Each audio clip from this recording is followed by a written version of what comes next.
नमस्कार मित्रांनो, स्वागत आहे तुमचं सागर डुकरे ऑफिशियल या चॅनलवर. बरं, आता यूट्यूबवर आपण व्हिडिओ बघतोय. कोणी म्हणतं 10 शेळ्या ह्या विषय 5 एकरला समजा उत्पन्नाला ऐकत नाही. कोणी म्हणतं 5 शेळ्या आहे 1 एकरला ऐकत नाही. कोणी म्हणतं एक शेळी ही 1 एकर शेतीला ऐकत नाही. म्हणजे उत्पन्न खूप जास्त आहे शेळीपालनामध्ये. खऱ्या गोष्टी गया तर त्याच्यावरती आपला आजचा हा व्हिडिओ असणार आहे. व्हिडिओ शेवटपर्यंत बघा. व्हिडिओ आवडल्यास व्हिडिओला लाईक करा, नवीन असेल चॅनलला सबस्क्राईब करा. चला तर मित्रांनो, मी थोडक्यात तुम्हाला उदाहरण देण्याचा प्रयत्न करतो. शेतीचा आणि शेळीपालनचा याच्यामधील फरक आणि खरंच आपल्याला या शेळीपालनामधून शेतीपेक्षा जास्त उत्पन्न भेटतं का, याच्यावरती आपला आजचा हा व्हिडिओ असणार आहे. व्हिडिओ शेवटपर्यंत बघा. व्हिडिओ आवडल्यास व्हिडिओला लाईक करा, नवीन असेल तर चॅनलला सबस्क्राईब करा. चला तर आपण आजच्या विषयाला सुरुवात करूया. मित्रांनो, सर्वप्रथम जर म्हणलं तर आपण शेतीचा विचार जर करायला गेलं, आज शेतीमध्ये आपण सोयाबीन घेतो. सोयाबीन तुम्हाला एकरी 5 ते 6 क्विंटल होती आमच्याकडं, बरं का. तुमच्याकडलं नाही सांगू शकत मी. एक सरासरी आपण 6 क्विंटल जर धरली, 6 क्विंटलचे 4,000 रुपये क्विंटलनं धरा. 4,000 रुपये क्विंटलनं जर म्हणलं 4 सक 24,000 रुपयाची सोयाबीन होती. सोयाबीनला कमी खर्च आहे धरा समजा, तर 24,000 रुपयाची सोयाबीन झाली तर वरचा 4,000 रुपये 4,000 रुपयाने जास्त होतो खर्च. 4,000 रुपयाची बॅग, 4,000 रुपयाची एक सोयाबीनची बॅग, त्याच्यानंतर खताची बॅग 2,000 रुपये, 6,000 रुपये, त्याच्यानंतर 2,000 रुपये औषधात धरा, म्हणजे 8,000 रुपये. असे 8,000 रुपये तुम्हाला 24,000 रुपयामधून काढले तर 16,000 रुपये तुम्हाला निव्वळ नफा एकरी सोयाबीन मागं राहतो. त्याच्यानंतर जर कापसाचा विषय धरला, 1 एकरमध्ये कापूस सरासरी माझ्या शेतामध्ये कापूस हा एकरी 7 ते 8 क्विंटल होतो. सरासरी 7 क्विंटल जरी धरला तर 50 हजाराचा कापूस आपल्याला 1 एकरमधून भेटतो आहे. आणि 50 हजाराच्या कापसासाठी आपल्याला त्याला 4 डोस खताचे द्यावं लागतात. म्हणजे 4 दुणे 8,000 रुपये, 8 ते 10,000 रुपये आपले नुसतं खताचे होतात. आणि औषधीचे सरासरी 10,000 रुपये धरून चला, 5 फवारण्या होतात. म्हणजे सरासरी आपल्याला जर म्हणलं तर याचे 20,000 रुपये हा निव्वळ खर्च आहे सरकीचा कापसाचा. आपल्याला निव्वळ नफा राहतो 30,000 रुपये. त्याच्यानंतर आपण सरकीची बॅग नाही धरले, त्याच्यामध्ये सरासरी 20,000 रुपये तो खर्च धरा, 30,000 रुपये आपल्याला निव्वळ नफा राहतो. आता याच जागेवर मित्रांनो तुम्हाला सांगतो, आपण जर एका शेळीचं उत्पन्न धरलं, एका शेळीचं धरा, फक्त एका शेळीचं 15 महिन्याचं उत्पन्न धरा तुम्ही. 15 महिने म्हणजे 6 महिन्याला 5.5-6 महिन्यामध्ये एक वेळ शेळी देते. तर एका वेताला ती 2 पिल्लं देते, 2 बकरं देते समजा. तर 2 बकरं देते, त्या 2 बकरांचे 6 महिन्याचे जर उत्पन्न धरलं, 6 महिन्याचे समजा, 6 महिन्याला मोठे होतात ते वेल्याच्या नंतर. 6-7 महिन्यानंतर विकायला जर गेलं तर त्याचे 8-8, 9-9 आणि चांगली जर नियोजन ठेवलं, चांगलं व्यवस्था जर ठेवली खाण्यापिण्याची खुराकाची, तर ते 10,000 रुपयाला एक पिल्लू आपलं जाऊ शकतं. 10-2 20,000 रुपये. 20,000 रुपये एका शेळीला 20,000 रुपये उत्पन्न हे 6 महिन्यामधून भेटतं आहे. याचा खर्च मी याच्या मागं काहीच नाही. तुम्हाला काय याला व्यर्थ खर्च करायची गरज नाही. एका शेळीसाठी काहीच खर्च करायची गरज नाही.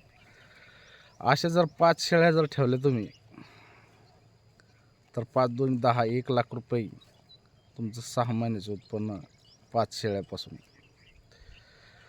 6 महिन्याचं उत्पन्न 1 लाख रुपये, 5 शेळ्यापासून 20,000 रुपये खर्च धरा, तरी 80,000 रुपये तुम्हाला 5 शेळ्यांपासून उत्पन्न 6 महिन्यामध्ये.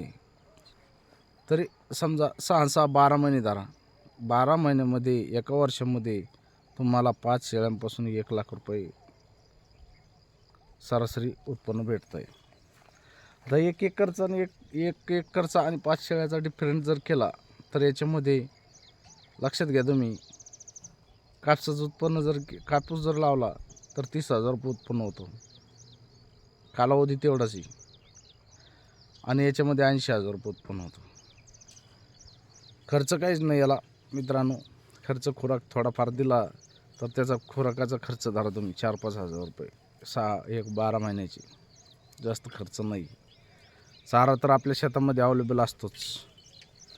अशा पद्धतीनं 5 चोक 20, फक्त 20 जर शेळ्या केल्या ना तर 20 शेळ्याचं उत्पन्न धरा तुम्ही 4 लाख रुपये उत्पन्न आहे. कमी सांगितलं मी बरं का तुम्हाला. एकाच वेताचं सांगितलेलं आहे, लक्षात घ्या तुम्ही. एका वेतात सांगितलं फक्त. 2 वेताचे जर धरले तर 8 लाख रुपये. 20 शेळ्याची पिल्लं 40 होतात.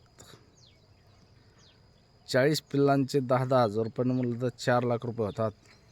आणि 4 लाख रुपये उत्पन्न तुम्हाला 5 एकर शेतीमध्ये निव्वळ नफा 4 लाख रुपये राहतो का मला सांगा. कोणताच शेतकरी असा नाही 5 एकरवाला. मी काय म्हणतो, आमच्या गावामध्ये 10 एकरवाले शेतीवाले 10 एकर परेशान आहे, परेशान. अर्धा खर्च मजुराला जातो. मी तर म्हणतो त्यांना फक्त 25% उत्पन्न त्यांच्या पदरी पडतं आहे. 75% त्यांचं उत्पन्न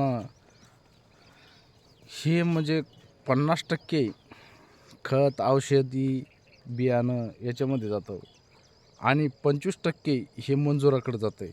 कारण की 10 एकर शेतीवाला शेतकरी घरच्या घरी शेती करू शकत नाही, त्याला मंजुराकडूनच करून घेणं आहे. शेतीचा प्रश्न इतका अवघड झालेला आहे मित्रांनो. आज शेतीचा जर विचार करायला गेलं, खताची बॅग जर घ्यायला गेलं तर 2,000 रुपयाला तुम्हाला एक बॅग भेटते खताची. बियाणं जर घ्यायला गेलं तर सोयाबीनचं बियाणं तर हे तुम्हाला सरासरी 11,500 ते 12,000 रुपये क्विंटलनं त्यांच्याकडून आपल्याला सोयाबीनचं बियाणं घ्यावं लागतं. कापसाची बॅग जर म्हणलं तर 1,200 ते 1,500 रुपयापर्यंत एक बॅग आपल्याला कापसाची भेटते. लक्षात घ्या तुम्ही. औषधाचा जर विचार केला तर एका फवारणीला आपल्याला 2,000 ते 3,000 रुपये औषधाला लागत आहेत. शेती न परवडण्याचे कारण हे आहे मित्रांनो. दिवसांदिवस जो आपल्याला खत औषध घ्यायचं आहे याचे भाव वाढत चाललेले आहेत.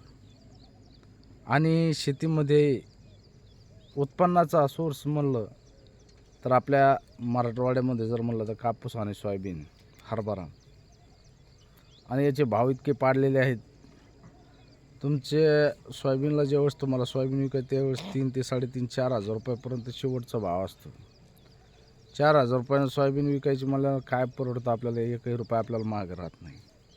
अशा हिशोबानं जर म्हणलं तर मित्रांनो, शेळीपालन हे खूप योग्य आहे आणि कमी पैशामध्ये सुरू होणारा व्यवसाय आहे आणि चांगलं उत्पन्न देणारा, चांगला नफा देणारा व्यवसाय जर म्हणलं तर सध्याच्या याच्यामध्ये खास नंबर 1 जर म्हणलं तर शेळीपालन आहे.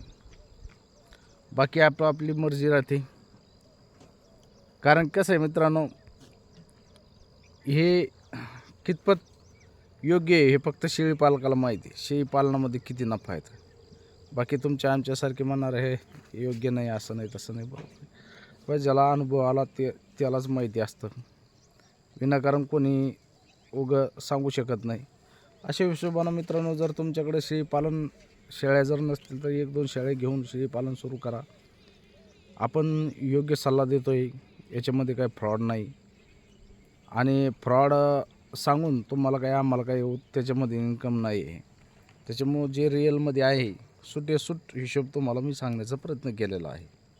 तर असा आहे फरक. एका शेळीपासून उत्पन्न किती भेटतं आपल्याला आणि 5 एकर शेतीला 20 शेळ्या कशा ऐकत नाही, हा पण तुम्हाला थोडक्यात मी तुमच्यासमोर उत्तर सांगण्याचा प्रयत्न केलेला आहे. बाकी तुमच्या हिशोबानं तुम्हाला जसं आवडेल तसं करू शकता. कोणाचं कोणी मालक नसतं. पण माझं सांगण्याचं तात्पर्य एकच, शेतीला जोडधंदा म्हणून काहीतरी तुम्ही करा. शेळीपालन करा, दुग्ध व्यवसाय करा, कोंबडी पालन करा. नुसतं शेतीवर अवलंबून राहू नका. शेतीवर काही होऊ शकत नाही आपलं. चला तर मित्रांनो, व्हिडिओ खूप मोठा होत आहे. व्हिडिओ आवडल्यास व्हिडिओला लाईक करा, नवीन असेल चॅनल सबस्क्राईब करा. भेटू असं नवीन. जय जवान, जय किसान, जय हिंद, जय महाराष्ट्र.